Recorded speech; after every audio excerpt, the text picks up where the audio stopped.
Hello everyone, আমি সুস্মিতা বর্ধমান থেকে চলে এলাম আমার ছেলের হ্যাপি বার্থডের ব্লগ ভিডিও পার্ট 1 নিয়ে।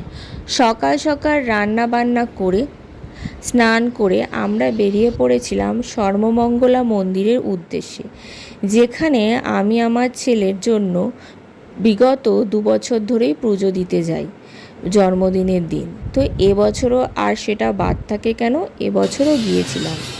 তো সেখানে গিয়ে এই যে প্রথমে তো ডালা নিয়ে নিয়েছি, তারপরে যাচ্ছি পুজো দিতে। আর এই সানগুলো গরম ছিল বলে উনি বাবু হাঁটতে পারছিলেন না। তো যেহেতু এরপরে নেক্সট পার্টটাও তোমাদেরকে খুব শিগগিরই আপলোড করে দেব। তো দেখো মন্দিরে এসে তো ভীষণই ভালো লাগছে।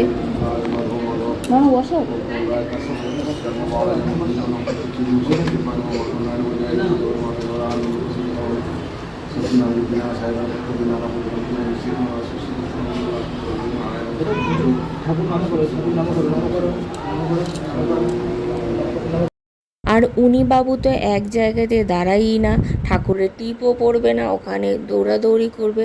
আর এখানেও বেরিয়ে পড়েছে চতুর্দিকে দৌড়াতে, কারণ এখানে অনেক বড় জায়গা। যদিও আমার এখানে সচরাচর সব সময় আসা হয় না, আমি হয়তো ছেলের নামে পুজো দিতে গিয়েই এখানে আসি। তারপরে আমরা কিছু ছবি তুললাম, কিছু ভিডিও বানালাম, কিন্তু আমার ছেলে একদমই দাঁড়িয়ে ছবি তোলেনি, অনেক কষ্টে অল্প স্বল্প ছবি তোলা হয়েছে।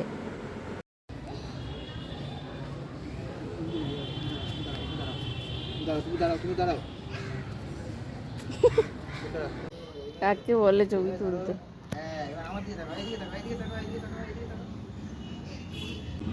এখানে দৃশ্য কিন্তু খুবই সুন্দর। এখানে কিন্তু ছবি তুললে ছবি ভীষণই ভালো আসবে। জায়গাটা কিন্তু খুব সুন্দরভাবে সাজানো গোছানো আছে। তারপর পুজো দেওয়া হয়ে গেল, আর আমরাও ওদিকে ধীরে ধীরে রওনা দিচ্ছি বাড়ির উদ্দেশ্যে যাব বলে। এই কদিন বৃষ্টি হলো, সেদিন কিন্তু প্রচুর গরম ছিল। অত্যাধিক গরমে একটু কষ্ট হয়েছে বটে রাস্তায়। আমার ভিডিওগুলো যদি তোমাদের ভালো লেগে থাকে তাহলে অবশ্যই কিন্তু লাইক কমেন্ট শেয়ার করতে ভুলো না। তারপর নেক্সট পার্ট খুব তাড়াতাড়ি আসবে। সবাই ভালো থেকো, টাটা।